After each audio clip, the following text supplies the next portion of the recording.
This episode of Comic Confidential is brought to you by Potterheads, the brand new podcast that takes you chapter by chapter through the wonderful wizarding world of Harry Potter. brought to you each week by your Hogwarty hosts, Amy and Kirsten.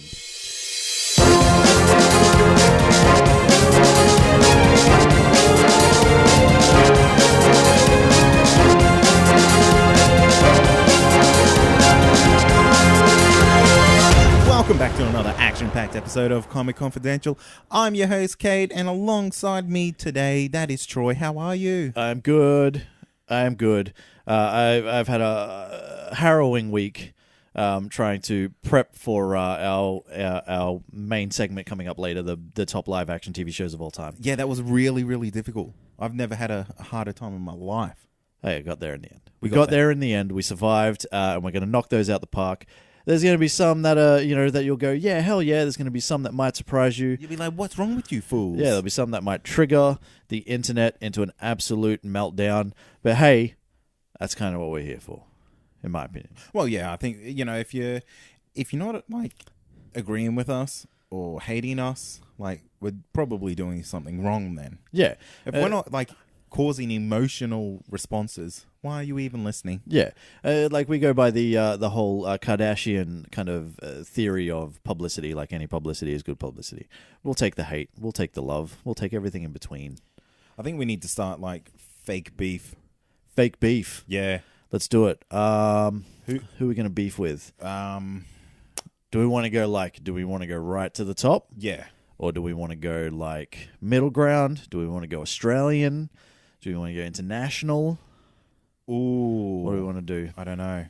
All right. How about throughout this episode, we'll decide. Okay. I think Michael Rosenbaum. Yeah? I'm going to start beef with that dude. Yeah, let's do it. Inside of who? Inside of you, motherfucker. Yeah. That's what I'm going to be. Yeah. When up. Yeah. That was going very weird very quickly. I like that dude. But I'll start beef with him if I have to.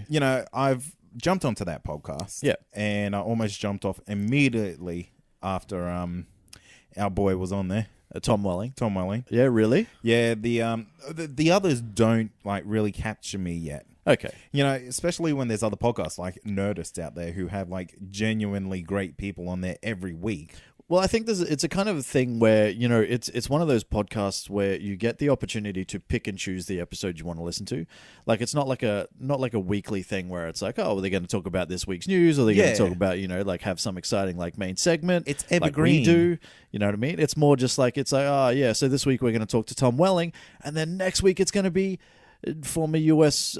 tennis pro Jimmy Connors, and you're kind of like, I'll probably give that one a miss. Who cares? But then the week after that, it's like the creator of It's Always Sunny in Philadelphia, Rob McElhaney, and you're like, fuck yeah, I'll listen to that. And then the week after that, it's like, oh, we're talking to Tom Arnold. And you're like, oh, come on, man. But you get to pick and choose. Like, if you don't want to listen to Tom Arnold talk, you just don't have to. It's good. You just wait for the next episode. Just straight up delete. Yeah, exactly.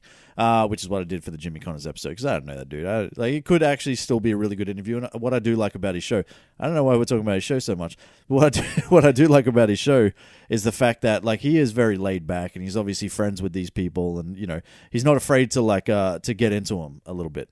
Oh, really? I mean? Yeah. Oh, yeah, for sure. So when he's very good friends with John Heder, so Napoleon Dynamite. Yeah. So they've had a long-standing friendship, and yeah, he kind of got into him a bit. It was good. I liked it. Yeah, it gives him a bit of curry. Okay. Yeah. Okay. It forces them, because it'd be like if you were a top celebrity and I was interviewing you. I'm not going to interview you like somebody else would would do it. Somebody that you don't know. Yeah. I would like get right down to the reasons as to why you're so fat. You know what I mean? Absolutely. Yeah. Like, why so many calories? Yeah. Why? Why? Why? You don't need them. You Are you save greedy? some for the rest of us. Do you hate children in Africa? Is that what's going on here? Yeah. So, it's fine. Get on that show, everyone. Inside of You by Michael Rosenbaum. Yeah. Tell them we sent you. Free fucking plug, dude. It was supposed to be beef. We are the worst at internet fights. We just end up loving everybody. That's fine. We'll get there one day. Oh, we'll hate someone one day. One day we'll beef with someone to the end of days. And then we'll probably apologize for saying, sorry, I didn't like you that much. Yeah, you're actually a pretty cool guy. Yeah, that's my fault. Do you want to get into some news? Yeah. All right, let's do it. We're going to talk about some DC stuff first. I've got Okay. some DC news for you. Now, the upcoming DC live-action Teen Titans series has found its Beast Boy in Ryan Potter. Ryan is the voice of Hero in Marvel's Big Hero 6 and famously campaigned online to Ben Affleck for the role of Robin in the DCEU. Ah. Yeah, that's that guy. Because you're kind of thinking, who the fuck is Yeah. Ryan Potter? And then you realize, this is the guy that was like, he had a big online campaign. And He like, had the there was, like, videos and everything? yeah, there was like people fan casting him everywhere in the role, and they're like, yes, push on the internet. Didn't quite get the Robin role, but he still got a superhero in the end in the DC, and it's Beast Boy, and I think it's actually some pretty great casting. That's pretty good. Yeah. I like that. Yeah, so to come from kind of not nowhere, like he was already doing some stuff and all that sort of, he's like, he's out there a little bit, but I just think it's brilliant how, like, this is the world we live in 2017, man, where, like, you can basically, not that you can basically do it, you can just jump on the internet and put some videos up, and then all of a sudden you're going to be super famous, but you can also do that. But it helps. Every little bit helps. Yeah, you have like ways in which you can reach people that you've never been able to reach people before, and this is a young kid that took advantage of that. And I'm not saying that this necessarily affected why he got this role, but I gotta say it's got to have helped. Yeah, and it's not going to hurt. So, yeah, exactly. Yeah. Look, I'm really getting excited for this Teen Titans. Yeah, it's shaping up. Yeah.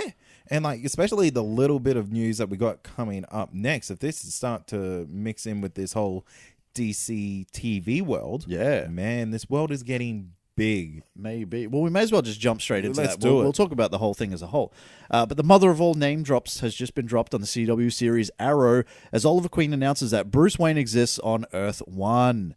As Oliver addresses a press conference, he says, they could have put Bruce Wayne's head on that body, referring to an image on the TV. Has Bruce Wayne left Gotham to hang out in Star City recently? Now, does this open the door for a CW Batman? And how is this all going to work together? Is Teen Titans on the CW? Yes, I'm pretty sure it is. Yes, Still it Greg is. Berlanti and all that sort of stuff. Yes. Holy shit. Yeah. Batman is real. This kind of blew up the internet this week, and I feel like this is like one of the bigger news stories of, all the big news stories that we got this week. I mean, we got a Black Panther trailer this week, but no one's talking about that. Everyone's talking about this, which is crazy. It's crazy. Look, is Bruce Wayne in the DC TV universe? I'm gonna say yes. Well, he is. Well, he but is, It's kind but of he's like, will we Batman. ever see him? And I think we will, because we have to see him, surely. Ooh, you think even with Gotham on TV, Yep. we're going to see a CW version of at least Bruce Wayne? Probably not Batman. Yeah, at least Bruce Wayne. At least Bruce Wayne. I'd be scared to see what, well, actually, that's not true, because the Superman suit was pretty good. I was going to say I'd be scared to see what a CW Batman suit would actually look like. Yeah. But I don't even need to see like the suit. Even a silhouette will kind of do me. Oh, yeah. Yeah, kind of give me that Smallville treatment Oh, for the don't suit. give me that Smallville treatment. Just a tease. Look, this isn't the first time we've ever had, like, I guess, Gotham and Bruce Wayne alluded to, or let's say Batman alluded to, because in Supergirl there was an episode where they said, "Fuck this, we're going back to Gotham City." Yeah. Well, no, it was like, she was talking about like, like, what do you, like, some crazy guy that dresses up like with a bat or as a bat or something like that. I don't know. There was a direct reference to Batman. Yep. Which is, that she's on Earth 19 or whatever fucking weird Earth she's on. Maybe there's well, obviously there's Batman everywhere. Yeah. But Earth 1, Bruce Wayne, I say let's do it. And I think it brings in with Teen Titans being in the CW, with, Batman obviously being such a mentor to Robin, and Robin being, the leader of the Teen Titans and all that sort of stuff. It makes sense that you could bring him in and make it happen. And why not? Definitely. And considering that, they tried to call Felicity Watchtower, but they couldn't.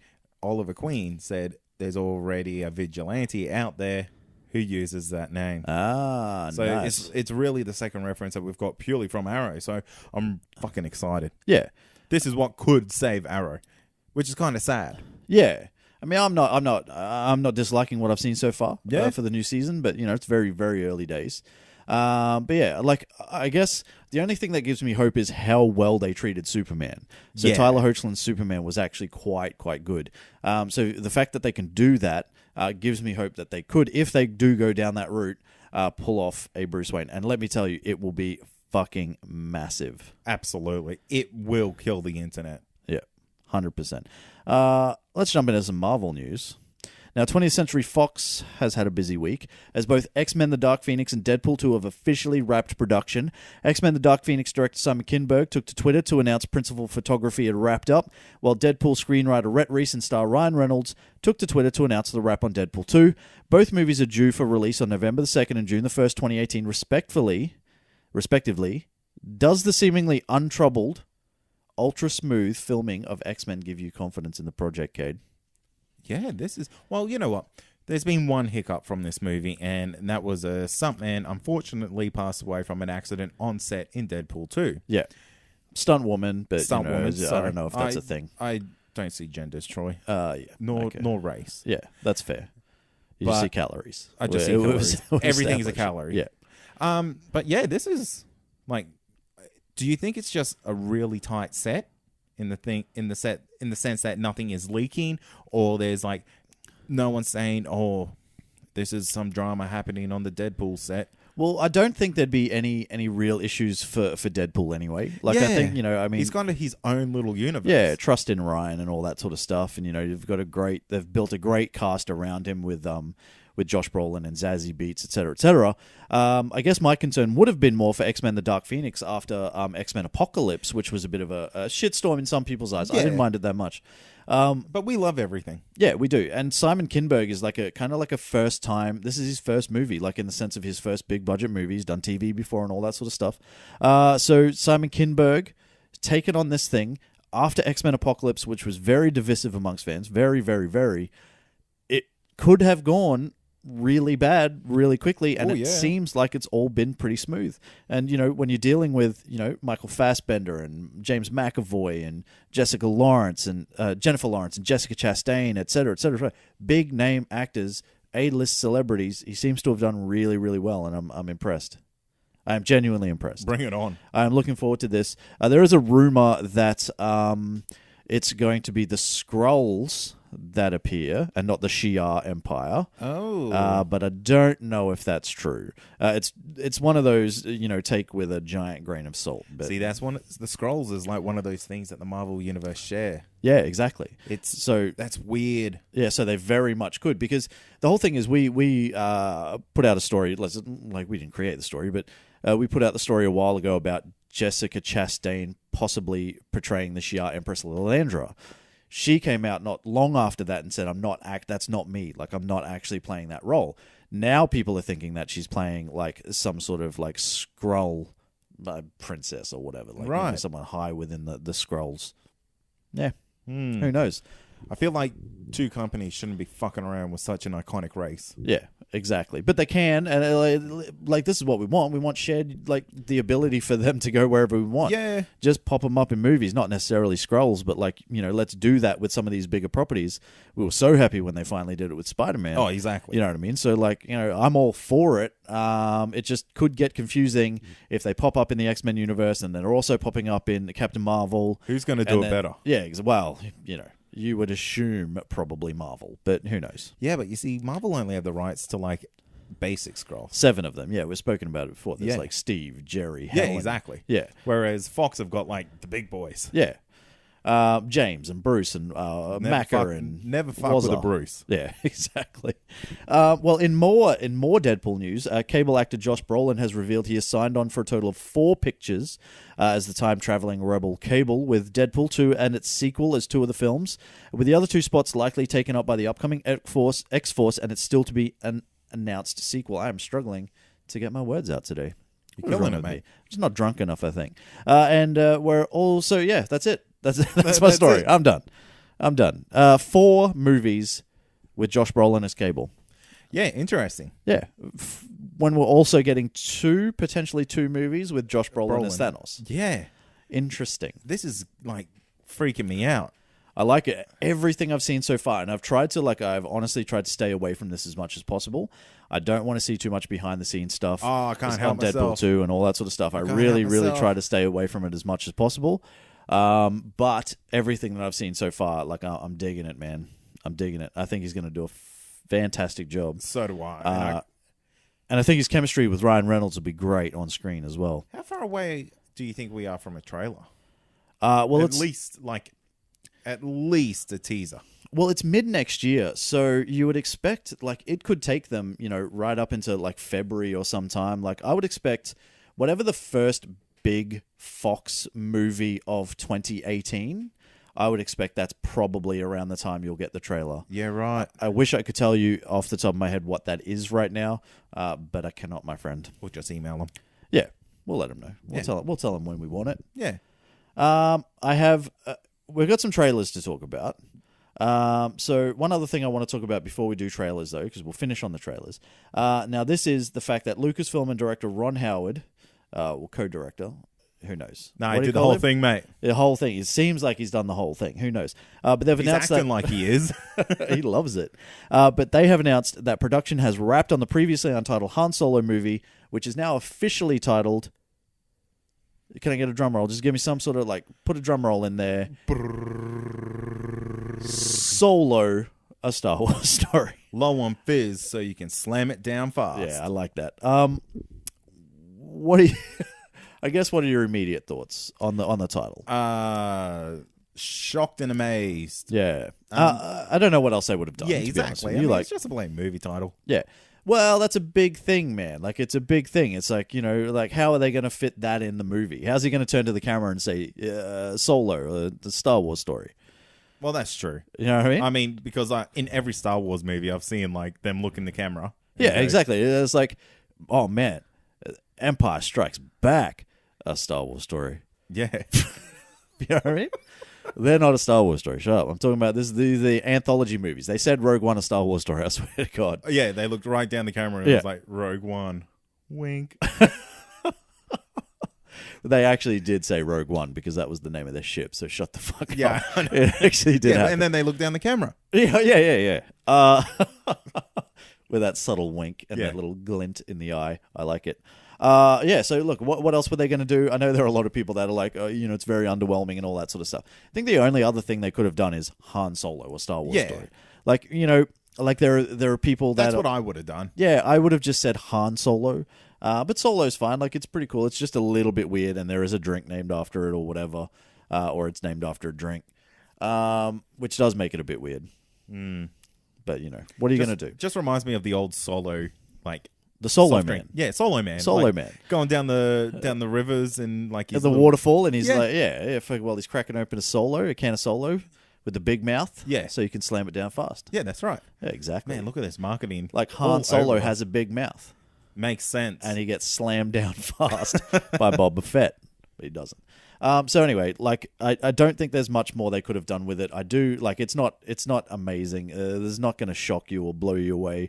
It is what it is. I'll be surprised if the movie really even call it does like that. Smuggler's Run or I don't know, like Han and Chewie or whatever. Like this is the other things that people have said, but I'm happy enough with it. Ron Howard seems to be happy. He seems loves overly happy. I feel like you know why he's so happy, right? Why? Because he's done fuck all and he's been paid all the money. Well, that's true, but like I am genuinely impressed with how like positive he's been about it. Like for you to come in kind of like halfway through a movie and know that like you're going to cop as much shit as you're probably going to cop. Like for you to come in, it just shows how much of a professional and like he's been in the business for like 100 years. He invented movies. He did. He's the guy that did it. Ron Howard, I think his name is. Yeah. The inventor of movies. He is he's a consummate professional and it's shown and I do really appreciate that. So that's something that I want to say. Let's talk about some trailers. Let's do it quick. All right. So first off, we're going to do in this week's edition of You Heard It Here First, Marvel and Netflix have finally announced the release date for their upcoming superhero series, The Punisher, accompanied by a brand new trailer. The release date is set for, as we predicted, November 17, 2017, and will likely air around 5 p.m. Eastern Daylight Time. I'm just throwing it out there. That's where I reckon it's going to land. It'll be on the Friday afternoon. Yeah, of course. They do it every time. Exactly. So, called it. Yeah. It's like Swish. That's like a 3-point swish, sports reference and stuff. We need to absolutely get a counter on our website for how many things you heard here first. Yeah, it'd at least be up to 3 by now. 4 maybe. 5 when The Rock becomes president. Oh, yeah, in 2020. So for all the things we've said, we've at least hit 4 on the head. November 17, I guess the biggest thing, like yeah, it's fine. Like we said, like that's probably when it's going to come and all that sort of stuff, and the reasons why we thought that and all that sort of stuff. What I didn't actually realize until someone mentioned it today is that it's only 2 days after Justice League comes That's out. right. So and I don't think that this is a push from Marvel to kind of like, oh, you're going to bring something cool out. We're also going to bring something cool out, because it's not in the cinemas. You're not competing financially. Like, this is something that people are going to stream on Netflix. They're already paying their $12 a month or whatever they're paying. So I don't think it's necessarily, like it's that much of competition in the sense, but I think it just happens to be a little bit of coincidence that it falls that's at the all same it is. time. I think they had this date from the get-go, and nothing was going to ever really change. I think they were playing around with it a little bit. I think they were like possibly, planning on dropping it early, and then obviously there was the tragedy with the Las Vegas shooting and whatnot, and that might have kind of skewed those plans. But I think November 17 is perfect. It's actually like it works out perfectly for us, because that's when I've had it planned in my head for the longest time. So our episodes are still set. Amazing. So it's fine. That's not when I'm over in Vanuatu, though. No, it won't be, because like by the time you got to give people a little bit of time to watch these things. True. It's like going to be 8 episodes or however many episodes it's actually going to be. I can't remember if it's 8 or 13. Better be 8. But you got to give people a little bit of time. So True. We're not going to do it until late November, very, very start of December, something like that. Excellent. Now, Black Panther. Black Panther. Let's do it. You spoke about it briefly before, but Marvel has released its first full-length trailer, not to be confused with the teaser trailer, to its upcoming Black Panther movie, alongside a brand new poster. And the online response has been overwhelmingly positive, with Wonder Woman director Patty Jenkins going as far as to say it took her breath away when she watched it. Really? Yeah. That's interesting, because I actually found the teaser trailer more enjoyable. Really? Yeah. Okay. And maybe it came down to music choice, because I was more pumped up. Yeah, okay. The music in this wasn't great. Like Yeah. it was. Well, it's not that it wasn't great. It just wasn't really anything. But I do agree. Yeah. I don't know. I just felt more pumped when I got that teaser trailer, and we didn't really get to see too much more from that teaser trailer, apart from Killmonger's leopard suit. Yeah. But apart from that, I feel like this was pretty much the teaser trailer again. Well, there was a bit more. Like you get to see more of Wakanda, which I think is like amazing. I am very, very excited to see how they bring this to the big screen, because everything I've seen so far, like what Ryan Coogler and the set designers and all the people involved, not just Ryan Coogler, but that everybody have done so far, like it looks stunning, man. It absolutely, like the world they have created with Wakanda looks absolutely amazing. And I like the fact that we actually get to see like a bit of the way of how they've hidden it from the world. That's pretty cool. With a couple. I feel like that was very Wonder Woman-like, though. Yeah, a little bit, but like it's like a triple layer kind of like force field thing, like breaking through a couple of layers before you actually see it. Yeah, I liked it. I think it looks amazing. Very cool. I think we Michael get to B. Jordan's looking very, very amazing himself. dude is jacked. I want to go get scars on my chest like he has scars on his chest. Dude was jacked in Creed. Dude got even more jacked for Black Panther. He looks great. And that's not to say that, Chadwick Boseman doesn't look like he's in some amazing shape as well. And I think the physicality of this movie, I think like a lot of this will depend on the fight scenes. Yeah. I think the action sequences will be great. I'm a little bit worried about a couple of things that I see. Like it looks like it's going to be a very kind of like CGI final battle between Killmonger and Black Panther in their suits. Very much so. And that is a little concerning whether that's actually the way they go. But like from everything that I've heard, and remember that they dropped 20 minutes of footage or whatever they did at San Diego Comic-Con, is that it is brilliant. The action sequences are absolutely amazing. Awesome. So very, very, very pumped for that. There's a lot to look forward to. Now, do you want to quickly and briefly talk about the early reactions to Thor Ragnarok? Well, I guess we kind of did. We kind of did last week, but I guess more and more have come out now.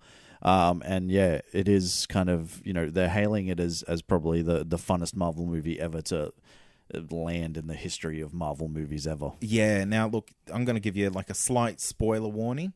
We haven't seen this movie yet. We're only going off reports that we have read, watched, and listened to. Apparently, Marvel has stuck to the same old formula where the villains are the weakest part of the movie. Okay. Which is quite disappointing because I was really, really excited for Cate Blanchett's Hela. Okay. And it kind of seems like the comedic elements outshine everything else. Right. Okay. So Well, I don't know if it's like a fault of the character. It might be just a fault of the movie style. Yeah. I guess you've got to a lot of what I've heard as well is that it is like fantastic from start to finish. It's funny, it's hilarious, it's all that it is, but it might be a little bit too lighthearted for some people. And when you look at the character of Hela and like what she represents and the goddess of death and all that sort of stuff, you would expect that at some point it would be a little bit dark. And whether they actually hit that or not, like we don't want Thor the Dark World dark or anything like that, but it might be, I can see it happening. I guess I can see it happening is what I'm trying to get at. I do still have amazingly high hopes for this film, though. I am pumped. I think for me, I wouldn't be so taken out of it if it was all just hilarious from start to finish. Why not, man? Not everything has to be so serious, you know? So this week, we set ourselves the most impossible task that we could probably ever give ourselves this week, really, didn't we, Troy? Oh man! So we had our list. It wasn't last week. It was a couple of weeks ago. We did the greatest animated series of all times, and then we thought, like, how can we fuck with ourselves even more than that? So we've decided to bring in the greatest live action TV shows of all time. And let me tell you, I had the most painful week of my life trying to create this list. This is really like trying to pick your favorite child. Yeah. While also having to sacrifice some to make that decision. Yeah, exactly. Because what we decided to do this week was pick our top 5. Top 5 each, so at least we're not doing a combined top 5, so we at least got to pick 5. I got to 16 quite easily. And then I narrowed that down to about 12. Yeah. And then about a second before you got here for us to record, I locked in the top 5. And now I'm still trying to decide the order in my head as I speak. You have like sweat glistening off you. It's like this was a hard decision for you. It was like I have anxiety just thinking about this because it is dead set. Like, as I cull them, it's like murdering a child not a child, not any child, but like one of my own children. Yeah. Yeah. One that you grew up with for many, many years. Yeah. Maybe like a sibling. Yeah. It's like murdering all my siblings as I try to cut the list down to 5. So how did you go about picking your 5? Like what were some of the things, the parameters, I guess, that you looked at? Yeah, right. So I kind of set some base rules for myself. Not that we really had any rules, but I think we kind of followed the same type of trend. And that had to be, the show had to probably go for more than 3 seasons. Yeah. Because that doesn't really tell, I guess, the story of a show. Yeah. Because you get some really amazing shows that are only 3 seasons in or went for 3 seasons, if that. Yeah. Firefly being the obvious example for this type of podcast. Yeah, just a single season, and it's kind of like as great as it was, can you really classify it as, it never really had a chance to shine. That's right. It's kind of like, what would have happened if Tupac is still alive. What would have happened if if Biggie didn't die? Would he still have been as great as he was then? Yeah. In the sense of, or would his music have gotten progressively more Snoop Dogg? I think he would have went more Snoop Dogg. I think he would have gone more Snoop Dogg. So, as tragic as it is, maybe it's like, maybe it was for a good thing for at least the music. Exactly. So it's kind of like that. It's kind of like, as good as Firefly was, would it have been as good if it had continued? Well, that's right. And another, like a little set of rules that I had is it kind of had to be something that I've paid hard money for. Like cash money. Cash money. So that could be via iTunes, Yep. or, going down to Sanity or your JB Hi-Fis. Whoa. Yeah, those are some flashbacks, aren't they? You're talking about like Blu-rays and DVDs? Yeah, I'm talking about HD DVDs. Whoa, laser discs and shit. Yeah. Yeah, well, for me, I'm very similar. I did a very similar thing. I guess the only thing that I looked at slightly differently would be rewatchability. So how many times have I seen these things? And if I'd only seen them all, once and never had an intention of going back and rewatching, it was an maybe, if I could. It really, really depends on the quality of the thing. But I tried to throw rewatchability in there. Well, the thing for me was, if it was on TV, would I stop what I'm doing and continue to watch it? Yeah, I like that. Yeah, so it didn't have to be like I would go back and rewatch it. It's if I was like going through my list, going through the TV channels, and it was on, I would have to stop. Yeah. The only other thing I did was boner factor. So, like what type of boner do I have when I think about that type of TV show as well? So, that's, is it that's raging? An impressive scale. If it's raging, it's probably going to make the top 5, 10. Easy. So, do you want to kick us off? Kick us off with your number 5, because I'm genuinely I guess for a little bit of disclosure, we actually have no idea what the other one has picked. Yeah, this has been incredibly difficult. We've been wanting to talk about it all day to each other. One of the few times we've actually gone in with completely what's the word I'm looking for? Confidential lists. Wow. Whoa. Comic Confidential. Just threw the name of the show in there. You know what I mean? Anyway, keep going. Wow, I feel like, what are we, some kind of Suicide Squad?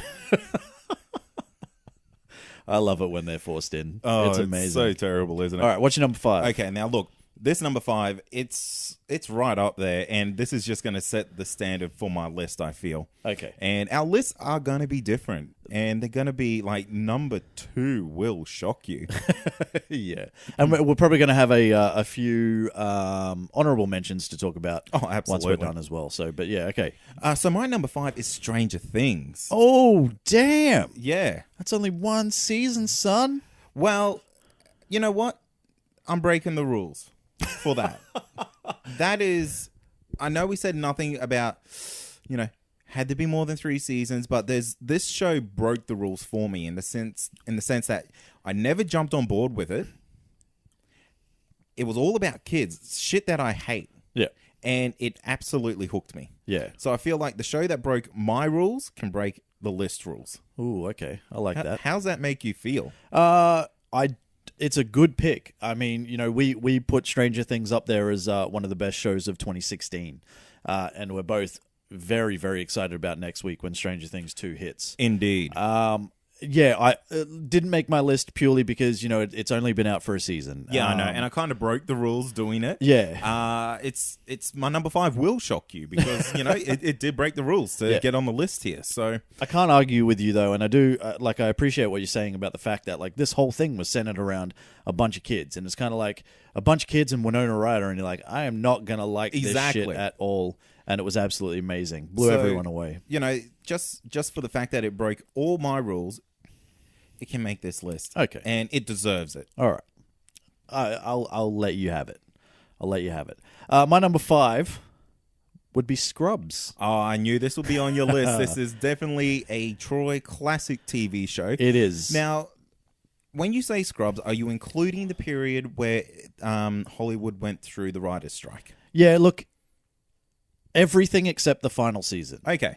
I will allow everything except the final season. The final season was a giant letdown for what was an amazingly good show that ran for as long as it did. I think it went from 2001 to 2010. And I don't know, man. It's just JD and Turk were their bromance was one of the best bromances ever to grace the silver screen. I want to say, I know they're not the original bromance, but I feel like they made bromance what it is today. They are the golden age of bromances. Yes. Let's put it that way. For me, this is so rewatchable. It's so quotable. It is literally, as I'm talking about, obviously it's my number 5. It's one of my all-time favorite shows. It is something that, yes, if it's on TV, it doesn't matter what season they're playing, as long as it's not a shitty last one, but whatever season they're playing, I will stop and I will watch it, and I will still laugh today, 7 years after the show finished. Is it really 7 years? 7 years already. Wow. Yeah, but man, Scrubs, and anyone who knows me well will know that Scrubs is always going to make any top TV list for me, for sure. I'm surprised it wasn't higher. It could have been higher, 100% could have been higher, but I am going to go with number 5. Wow. What's your number 4? My number 4 is The Office, the US edition. Knew that was coming. That's the only one I knew 100% was going to be on your list. Look, this show, it ran from 2005 to 2013. What? Yeah, that's an insane amount of time for a show that's actually based off a UK premise. And the Ricky Gervais show, and Yeah. it lasted 2 seasons and a Christmas special. Exactly. And not because it was cancelled or anything like that. Like, that's just what they do in England. They Yep. do, like, very short seasons and a very low number of them. unless it's Doctor Who. Unless it's Doctor Who, of course. But yeah, keep going. Yeah. Oh, mate. Corral. Yeah. It made him like your number one go-to. This is what made him who he is today. Yeah, for sure. Oh, 100%. This is his launching pad as a comedian. And now, you would classify him as an A-lister. Oh, absolutely. John Krasinski as well is probably another one that has done really well off the back of that show. Most definitely. Almost became our new, well, I guess the current Captain America, which would have been quite insane. Yeah, almost. Almost. And he's now just Owlman. picked up Jack Ryan, Tom Ryan? Clancy. Yeah. That's what it is. So he's just picked that up, and he was in 13 Hours, the Soldiers of Benghazi or whatever. Like, the guy's doing good things. The guy's jacked as now. He's jacked as shit. He's Now- still got that real nerdy looking face. Yeah. Which is weird. It is because weird. he's got a nerd, like, really soft, like, funny guy face on a jacked body. I'm surprised they wouldn't consider this guy for Superman with like a look like that. Nah, he's not. Superman is, like, classically handsome. Yeah, well, that's This guy true. is not. That's true. He's not ugly. I'm not saying that. Yeah. For all you out there that are, like, raging at me because of how I'm talking about John Krasinski. I love him. I think But he's amazing. the thing about The Office that I love is I feel like it kind of invented the look away scene to the camera, Yeah. and it's just classic these days. Like, we now in our office are looking to install like dots on the wall, so whenever we're having a conversation, we can just look at the dot and act like it is a camera in the office. Jesus. Needless to say, we're big fans of The Office in my office. Well, it also, like, it's the first of the real mockumentaries, and without The Office, we would not have Parks and Recreation. Exactly. So, and that is another great show. Whether it pops up on the list, who knows? But yeah, it really is a classic. I appreciate it. What's your number 4, Troy? My number 4, this is where I start to get a little bit like, what am I going to put at number 4? Number 4 for me is actually Doctor Who. Really? Yeah. Wow, and this is like a new entry to your TV life cycle. Yes and no. So I used to watch Doctor Who as a kid, and this is a show that ran from 1963 to 1989, and then again from 2005 to current, and still running. Tell me another show that's done that. Like, that's had an almost, like what was it, 26-year run, and then has Days come of back. Our Lives. Well, no. Had a 26-year run, had a 20-year, 20-year hiatus, or a 26-year hiatus, and has come back and is currently, in its 12th, 13th season. It's genuinely insane to think that a show could go multi-generational. Yeah, and this has. And it has. Yeah, and this is what, like, there are a couple other shows that have done it, but not to this level, I don't think. Now, this is sci-fi culture at its absolute best. Any sci-fi fan would have to be a fan of Doctor Who. And yes, it did take me until very, very recently to pick up the new stuff.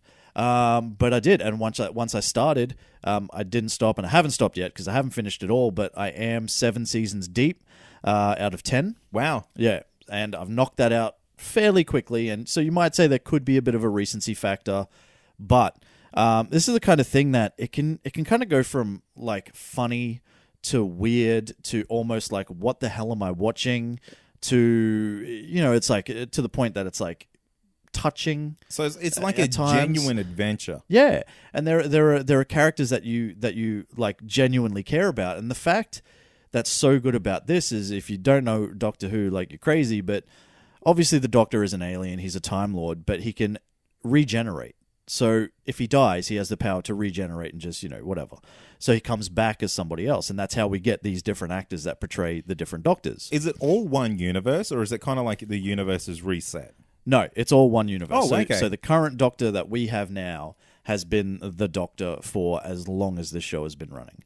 There you go. Just in different forms. Now, do you get like reoccurring characters throughout the seasons? Yep. Yeah, 100%. So, but the thing that you get is, with the Doctor, there's always the Doctor and there's always the companion. Yeah. And the companions can stick around from anywhere between a season to a couple of seasons, but they don't tend to last like that long, in the sense of You know, if Are they the red shirts? they're not the red shirts at all. They're integral parts to the show, and they are really the humanity and the heart to the Doctor's kind of alien, like just insaneness. Yeah, okay. And it's, Do you ever get to see the Doctor as an alien? no, because that's kind of like his form is as it is. It's Okay. humanoid. So, okay, yeah. yeah. And yeah, it's just like, I don't know, man. Some of the writing is absolutely brilliant. It has one of the highest rated episodes, single episodes on IMDb. I think it's number 12 on IMDb, highest Wow. rated ever. It can at times be genuinely brilliant. And I thought after David Tennant's reign, I was done in the sense of no one can beat David Tennant. And I've like just finished Matt Smith, and it was just as sad. So here we are. I'm in the Peter Capaldi reign. You reckon his would be sad? I don't know. It's always tough. It's always tough to lose a Doctor. Yeah, it is. So that's my number 4, man. Doctor Who. I know there'll be a few people out there that agree. One of the best sci-fi shows to ever do it. Well, I think a track record of what it has. 1,000 years. 1,000 years is kind of a good thing, mate. All right, man. What's your number 3? Number 3, I'm going with the sci-fi realm as well. Ooh. And I'm going for the X-Files. Oh yeah, of course. Yes, Of course. massive X-Files fan. I kind of did the X-Files run a couple of times now, and you're kind of doing your Doctor Who run. I did my X-Files run just last year. All right, nice. And I tell you what, every time I go back and rewatch it, it is amazing. It's great every single time. I love how you can have some absolute cracker episodes that are deep, that are actually scary, terrifying. And then you have those real wacky ones that are just kind of like it's a cartoon brought to life. Yeah. Super amazing. Mulder and Scully hold a very, very dear spot in my heart. Oh, that's nice. Absolutely. And the only shame about the X-Files really was the 3 or 2 movies that came out of it. Yeah. Just not up to scratch. Just not up to scratch and don't really follow the canon of X-Files. Right. Okay. Which is kind of disappointing. Absolutely wet my pants when X-Files got renewed for season 10. Yeah. Just last year. And that was great. 6 episodes of pure glory. And Was it good? It Like was amazing. Yeah. Okay. Absolutely amazing. The Lizard Man episode is worth watching that whole season for. Yeah, because right. It's great. The theme song too, as well. Still scares your brother to this day. Still scares my brother to this day. So it's good for that. Anytime I need him to leave, I just put on the X-Files music and he's gone. You know, there's lyrics to that song. Is there? Yeah. Do you know what they are? Please Yes. tell me you know what they are. Yeah, I do. Okay. This is the X-Files. Oh, fuck off. It really is. It really is. Like, the guy who composed it Yeah. those are the words that go with it, apparently. That literally sounds like something I would have written. Yeah, I know. It's insane.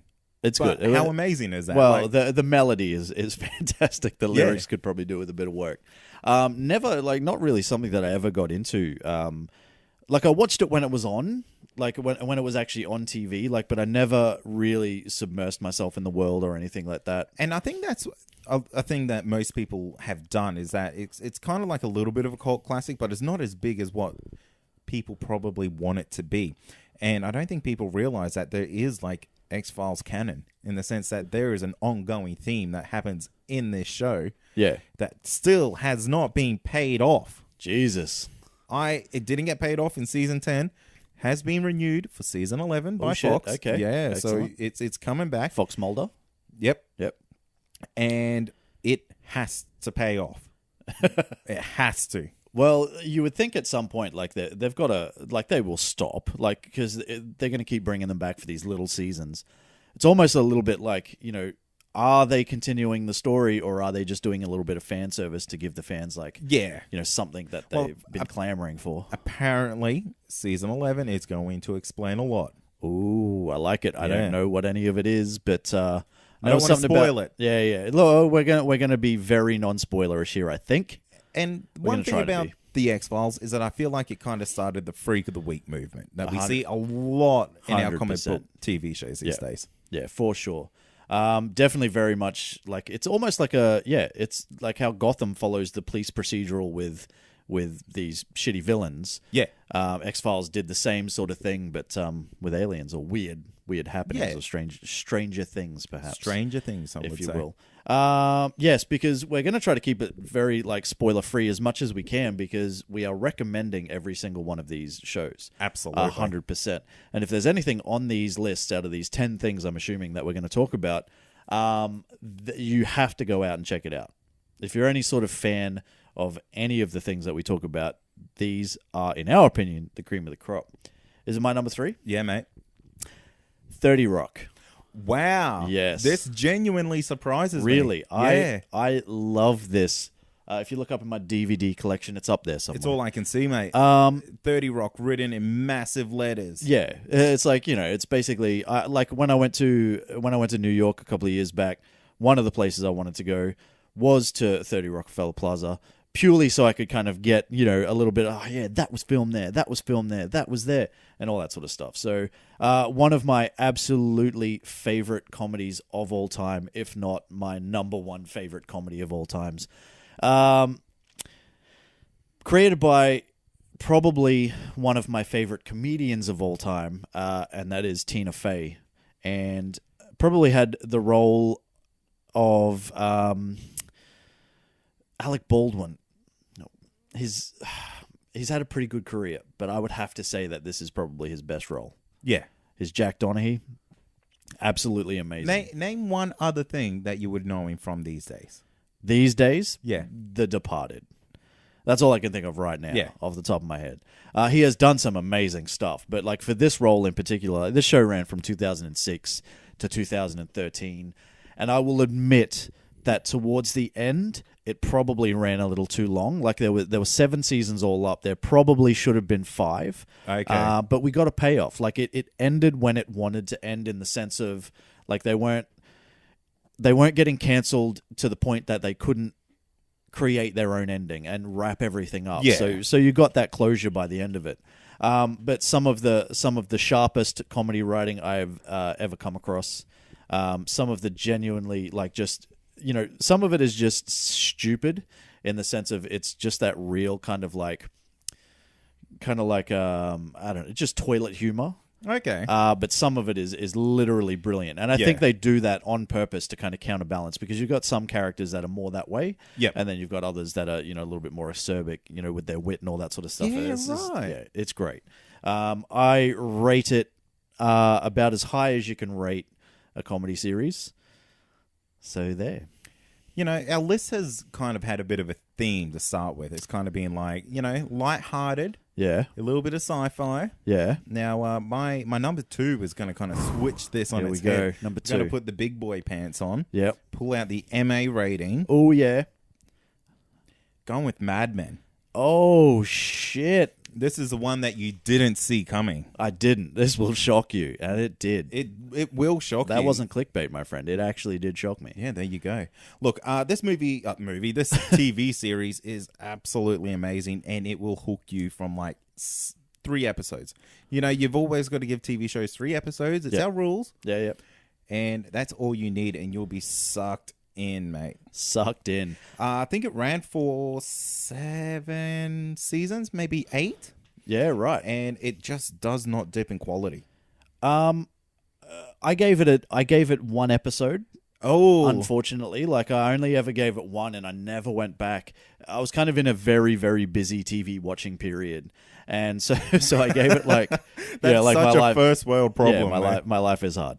But I gave it that 1 episode, and I'm just like, it just didn't capture me. My girlfriend loves it. She is constantly trying to get me to go back and watch it. I'm just like, I got 10 seasons of Doctor Who to watch. You think I got time for something else? But I'm down to my last 3, so maybe once that's done, I might jump into the old Mad Men world. Definitely got to slip this on your list. I mean, this TV show is just full of beautiful people. The world's most handsome dude in John Hamm. John Hamm, have my babies. Have my babies. Have all our babies. Yeah. My body is yours. But this TV show, it's great. There's passion, there's sex, this show is just sexy all the way through. Is there titties? Ooh, yes. Oh, ooh, yes, there is. Yes, I there like is. it. But, it's great. I love the world that it is. Yep. It's great to see. I can't really say too much without spoiling a little bit. So I probably won't. But let's just say that while it's not a super great look for women in this TV show, Yeah. it does empower them very much so because of certain characters. Okay, excellent. So it's really good because you see the rise of, I guess, women in the workplace in this TV show. Well, I mean, for as bad as it is, it's also a product of the time it's trying to capture. Yeah, exactly. So, it's like, I would hope, I'm not 100% sure we have, but I would hope that we have at least progressed somewhat since then. In the 50s, was it said? Yes. Yeah. Excellent. All right, maybe one day I will go and finally give episode 2, season 1, a shot and see how we go, because I have heard really good things, man. And I do love me some John Hamm. I love me some ham. Where are we up to? Your number my two, number mate. 2. Now, my number 2. You're sweating bullets, Troy. Man, this was tough for me trying to decide my number. I feel one like our and number 2. crossover is about to happen here. This could be crossover city. My number 2. I've got sweaty palms here, Troy. Palms sweaty, knees weak, mum spaghetti. Breaking Bad. Wow. Is that your number 1? That's my number 1. Of course it is. 2008 to 2013. Seriously, 5 of the absolute best seasons of show you will ever see, apart from my number 1, obviously, in my opinion. But genuinely, some of the best, layered writing that you will ever see, in the sense of how things call back to things that might have just been a nothing. Oh. It's just a thing on the shelf, or it's like a teddy bear here, or it's this thing, and it all calls back to itself. It's one of the smartest shows to ever do its thing. Yeah, absolutely. And this is, if you want character growth, this is the TV show to watch. Because you see this man, he's a broken man. He's dying from cancer, Troy. Yes. What's he do? He turns to drugs. As we all do. But not how you think. Yeah, doesn't sniff it. Doesn't sniff it, doesn't smoke it, doesn't poke it, doesn't inject it. He makes it, Troy, and he makes the purest meth of all meths to be made. Yep, 98% pure? 99, or 96. It's 96 It's or pretty 98. Could be 99. It It's does change in 1,000% between. pure. Yeah, look, man, when you're talking about Bryan Cranston's role, this is a dude that came from Malcolm in the Middle. Yeah. To the kooky dad in Malcolm in the Middle, to I literally actually remember him as the kooky dentist in Seinfeld.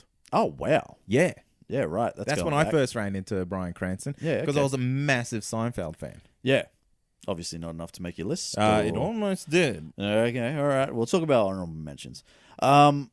Man, Bryan Cranston's Walter White is like you said, it's that kind of that it's the epitome of a character arc, in the sense of this is a man that kind of it's a good man turned bad for the worst reasons, but it's kind of I guess the reasons why he's doing it, it's morally right, but It's so interesting. it gets though. to a point where he really, really kind of grays that line as to, okay, is this guy actually a good dude anymore? Exactly. Or, And that's what's so great about this show, is because we see Walter White become Heisenberg. yeah, And then Walter White is no longer yeah. at a point. This is the show on IMDb that has the highest rated episode of all time. Is it really? And deservingly so, because honestly, I remember the end of, I think it was the end of season 4, might have been the end of season 3. I cannot remember. It's really shit that I can't. Some of the absolute best stuff I've ever seen put to screen. Just the ending of that season kind of just blew me away. By the time that was done, I'm just how do I inject more of this into my life? That's fair. And one thing about this show, I'm going to give you a little bit of trivia. Okay. Is, Jesse Pinkman was supposed to die in the first 2 episodes. Yeah. He was supposed to be done. And the fact that, they saw something, and I don't mean to make a pun here, chemistry between these characters. Yeah. That it actually goes on and plays literally the biggest role in this whole TV series. Yeah. Is amazing. Well, I think this is kind of what makes Breaking Bad so good. It's not just the central character, and it's not just the writing; it's the supporting characters around it. Yeah. And like from Aaron Paul's Jesse to his wife Skylar to Hank to Gustavo to like all of them, every single one adds value to the show. There is not a wasted character in this thing. You get it is really, really hard to come across a show that is as consistently good as this one was. From the first season, like I will admit, it took me a couple of episodes. So the first season was only like 6 episodes, I think, and it did take me a couple of episodes to kind of go, actually, you know what, this might be pretty good. By the time I was done with season 1, I was absolutely in, man. Yeah, I think you actually put me onto this show. Yeah, I might have. And one thing that like I kind of love about Breaking Bad is like it kind of is in this world of. Is it in the same world as The Walking Dead? Is it not? Is this AMC verse a thing? Yeah, the AMC verse. I love that, man. I think it's so good. And we out of this show we got the I guess the okay-ish spin-off of Better Call Saul. Some people think it's fucking amazing. Like I have to give season 2 its due. Yeah, and I think I do as well. Like I think it's a show that. If you're waiting week to week to watch it, it's not going to work. But if you kind of get the opportunity to if it's on Stan, so if you wait until the full season's done and then you just binge the shit out of it, I think you'd get a lot more out of it. Yeah, I think so too. Whereas I didn't really have that issue with Breaking Bad. It was painful that I had to wait a week, but by the time it came back around, I was like, fuck yeah, what are we doing this Breaking week? Bad Let's do Day. it. Yeah, exactly. Hosting Breaking Bad parties and shit. Hell yeah. Cool. So my number 2, your number 1. Yeah, so we don't need to talk about my number 1. We kind of did a joint one there. Excellent. Anything else you want to add? If you have not seen Breaking Bad, oh my fucking god, this is one of the shows that there's The Wire and then there's Breaking Bad. Yeah, I've never seen The Wire, so it has to be Breaking Bad is the best TV show of all time. Well, guess what my number 1 is, champ? Is it really The Wire? It is The Wire. Wow. If you also point direction, it's somewhere in there. I have the complete set on DVD, not even Blu-ray. I bought it as soon as I could get my hands on it. Wow. This in my opinion, this was 2002 to 2008. This kicked off what I would call the golden age of TV that we're in right now. This is where this whole if you want to talk about brilliant writing and you want to talk about characters and you want to talk about not unwasted characters and things like that, this is the show, because there is not a single person in this series that is not, invaluable to the story as a whole. And even though the seasons as they go are kind of not connected in the sense of they do tell a different story, and it's all telling the story. It's all telling the story of Baltimore's drug scene, and kind of it's captured through the eyes of both police and the criminals. Yeah, cool. And it's kind of there are some bad people in this show. Yeah, but they are also people that they find a way. The creators of the show and the writers of the show found a way for you to relate to them, to the point they are downright cruel, but you're kind of rooting for them in the sense of as much as you're rooting for the cops. It is absolutely brilliant writing. It really was the birth of Idris Elba, in the sense of him as a downright star. Yeah, his Stringer Bell for the first 2 seasons was absolutely amazing. Such a great character. There is Michael Kenneth Williams, Omar, will go down as one of the greatest TV villains of all time, 100%. And he is a villain in every sense of the word, except for the fact that you love him to death. Really? And the thing with The Wire is it is brutal. There are no happy endings, for most of the people in this show. And even when it finishes, it's kind of and I won't say anything about how it finishes, but it's kind of oh, but not in a bad way. It's just oh, okay.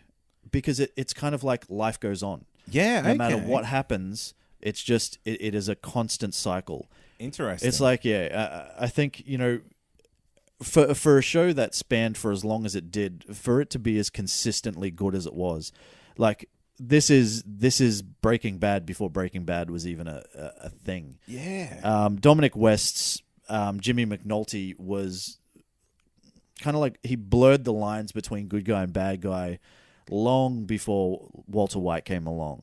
And yeah, I can't speak highly of it enough, but even if I do, I'm not doing the show justice. Right. So it's definitely something that I have to go check out. I think so. And, it might not be for everybody because it is quite bleak.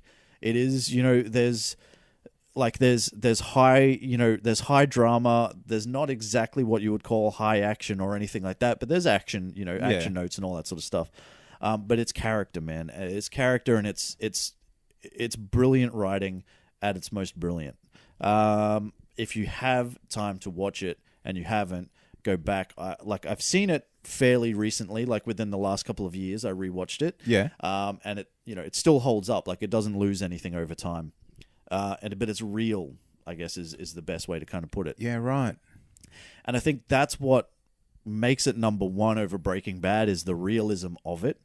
So the fact that, like for how bleak it is kind of like all it is just a real world representation of what these people, these cops and these criminals and everything would actually go through. It's not some Hollywood fantasy, that has this beautiful happy ending or anything like that. So, yeah, nice. Yeah. I cannot speak highly enough about The Wire. Check it out. Check it out. Now let's move on to some honorable mentions, because I have 1,000. Troy, your list is going to be huge. So I just want you to rattle yours off, and we'll just kind of talk a little bit about each show, and I'll tell you if it was actually warranted to even be this high on the list. Okay. So for me, then, Game of Thrones was very, very close to making. I'm very the top surprised five. this didn't make your top Man, five. like, if it wasn't for my love of Scrubs, it probably would have taken that top like that. Well, Doctor Who was also the one that I was kind of like tossing up against because it is so new. But yeah, Game of Thrones, man. Game of Thrones, I'll probably get crucified for not having it on my list. But you had some good sitcoms in there, Troy. I did, man. I did. As long as the thing about the sitcoms you had is that there's no laugh tracks in them. Exactly. So they're actually funny. Yeah. Because if you're laughing because you're laughing. That's right. Not because you're like, other people are laughing. Yeah, I'm being told to laugh right now. Alias. Oh. I fucking love Alias, man.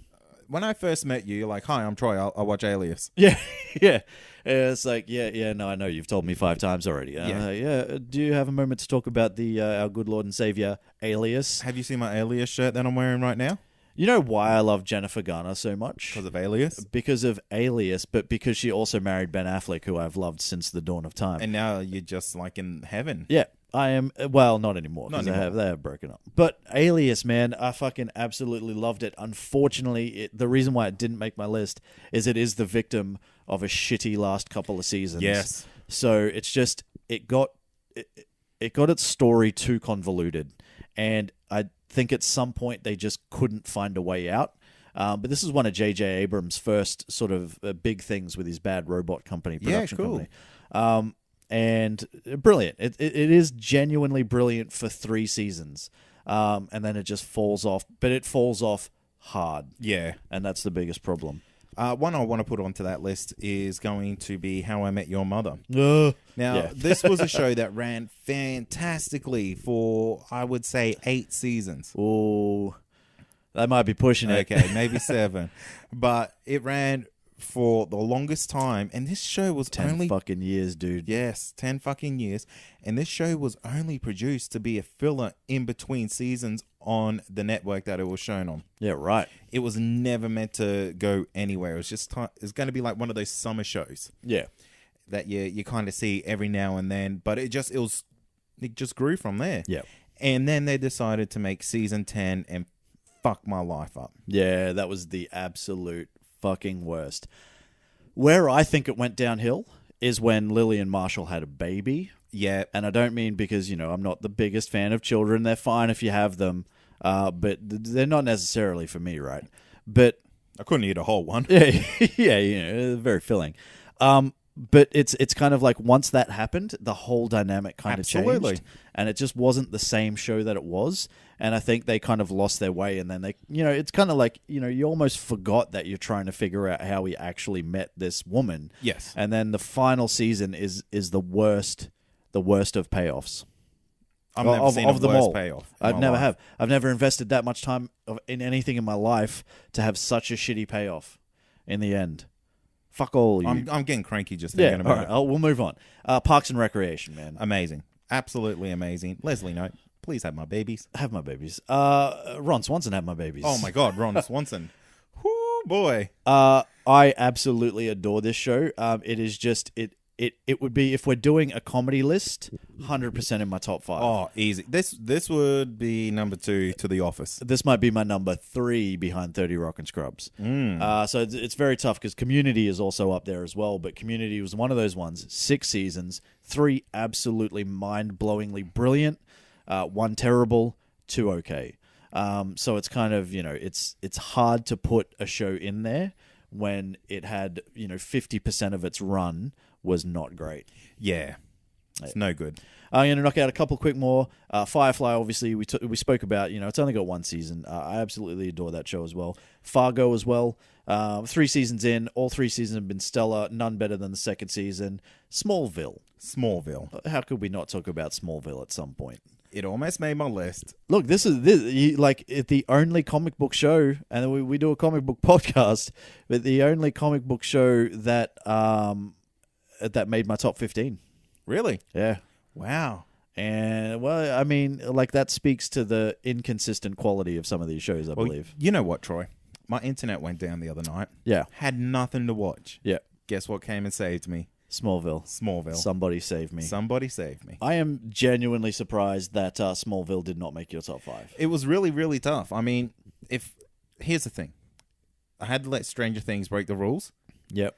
Because, I'm a badass. What can I say? You're a bad boy. I'm a bad boy. It. Yeah. You keep telling me. Keep your daughters away from me. Lock up your daughters. But yeah, that would have taken that spot.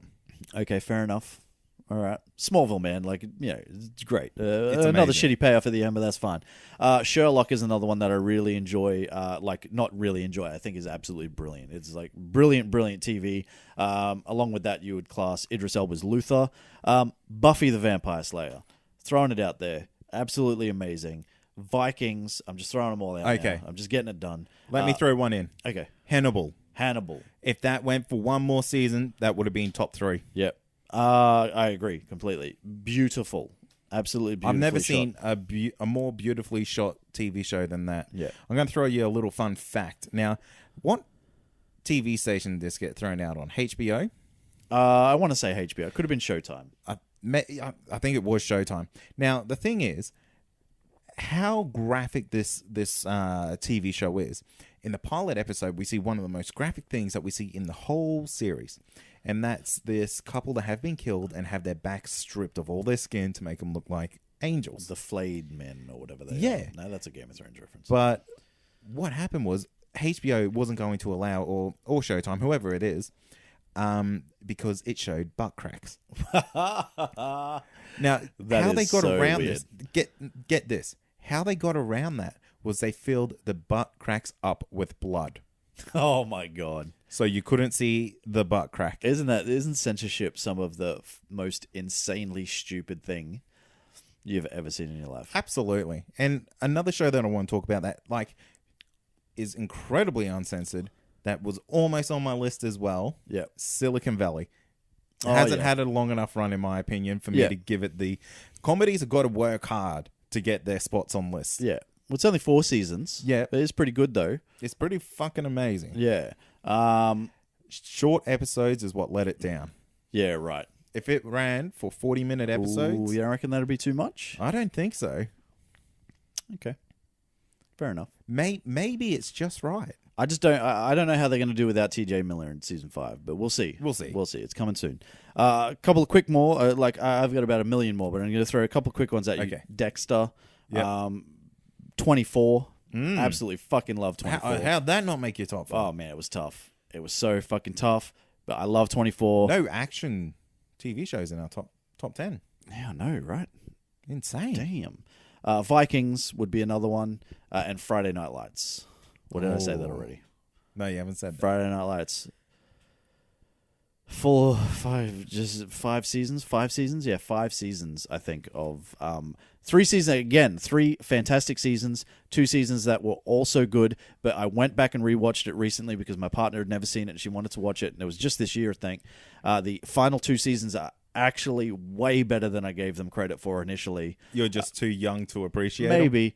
But they gave us like Michael B. Jordan the last 2 seasons, and Oh. yeah, so that's kind of where he There you came go. from. Yeah. Interesting. Let us know out there what your top 5 lists would be. Hit us up on Twitter at Comic Con Pod or hit us up on Facebook. At Comic Confidential. Troy, that's going to do it for another episode, mate. It is. It's usually the time where we do listener questions, but man, I am done. You're done? I am absolutely spent from. I'm emotionally wiped from having to decide on which TV shows I wanted to pick for my greatest TV shows of all time. Well, look, I'm going to give you an easy one. I'm going to pick one random listener question, Okay. and You got let me just go through them here. Okay.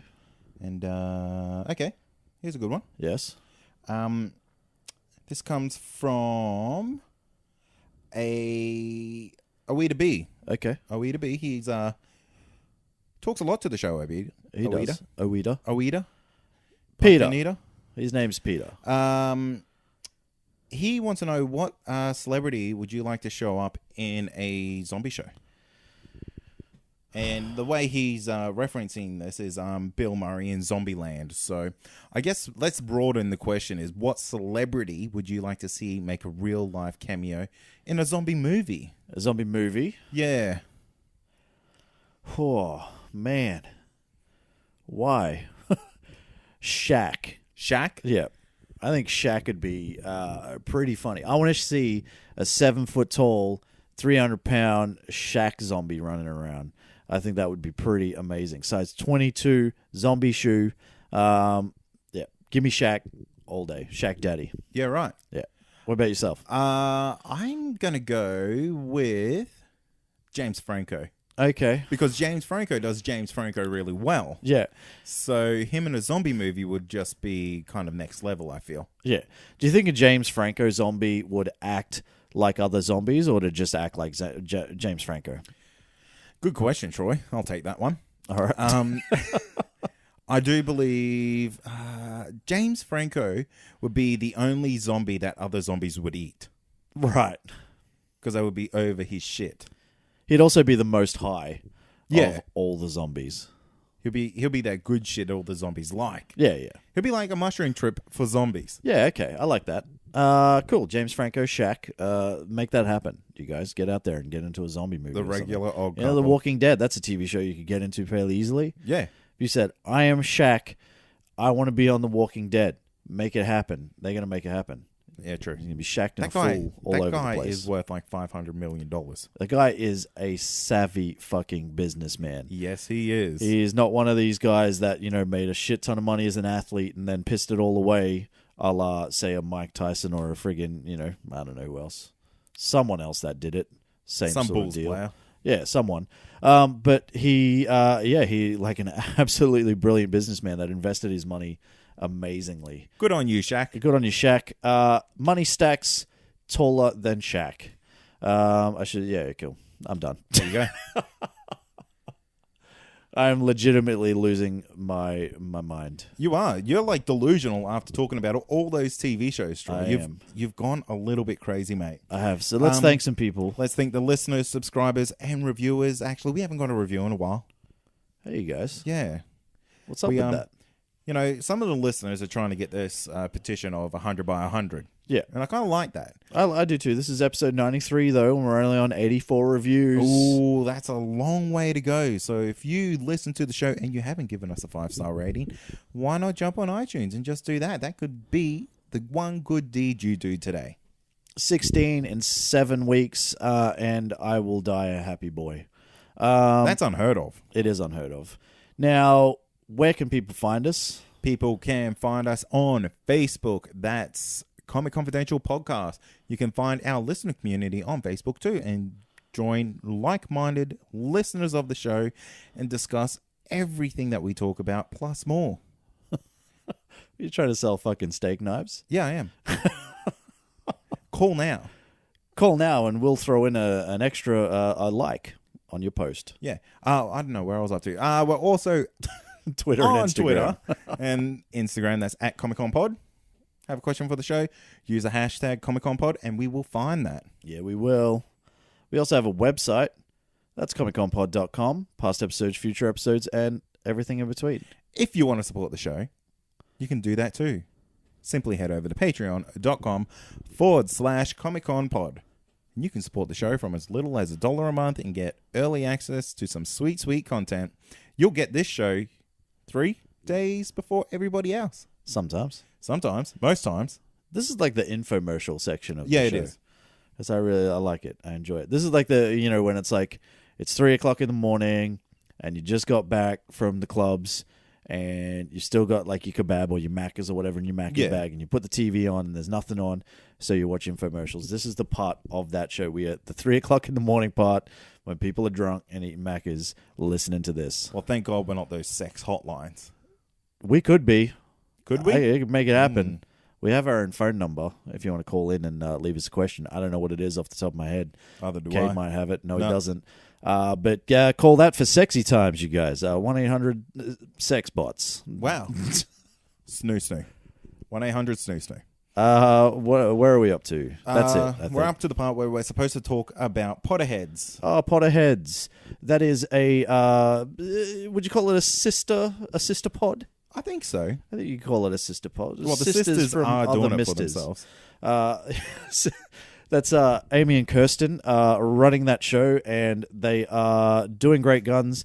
They're doing the Lord's work with the Harry Potter world. They are going through each book, chapter by chapter, and bringing it to you with all their goodness. That's right. By the time you're hearing this, you'll be able to go download episode 5 or chapter 5, I believe. What? Yeah, that's like 1/3 of that book straight away. That's insane. That is insane.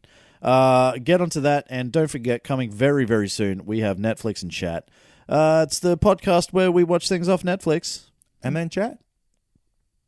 Got nothing else to add to that. It's coming soon. Yeah. First one is Bad Boys, so get onto Netflix and watch you some Bad Boys so you can join in with us on that.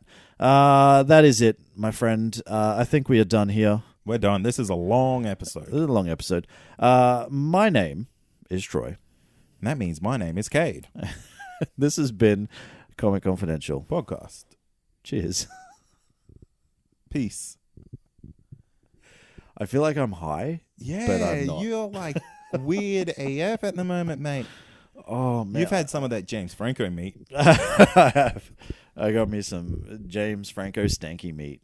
The dankest meat there is in Southern California. Yeah. Yeah. Insane. What are we doing next week? What are we doing next week? Halloween special, bitch. Oh. Yeah, which I figured you'd get into. You're a little bit of a horror fan. I'm getting a little horror boner right now. Yeah. Yeah. Watch out. Watch out. It's coming for you. Whoa. Hey, you almost got me there, guy. Hey, watch it, guy. Hey, I think the week after that, we're doing something very special. Thor Ragnarok, isn't it? Let me just have a look at our list. It is Thor Ragnarok. No, it's not. There's something in between. Oh my god. Episode 95. Whoa. You see that? I might have miscounted the shows. Maybe I didn't. Yeah. No, that is possibly wrong. We'll have to we'll have to check that out. Yeah. I'm pretty sure episode 95 is supposed to be Thor Ragnarok. Okay. Yeah, we have to sort that out because those guys are sent them a message today and they're like, hey, are we doing this? You sent them? Yeah. Oh, they're like, nice. oh, yeah, we have this idea. And it was a pretty good idea. Okay. I like it. So, bye-bye. hope you like The Simpsons.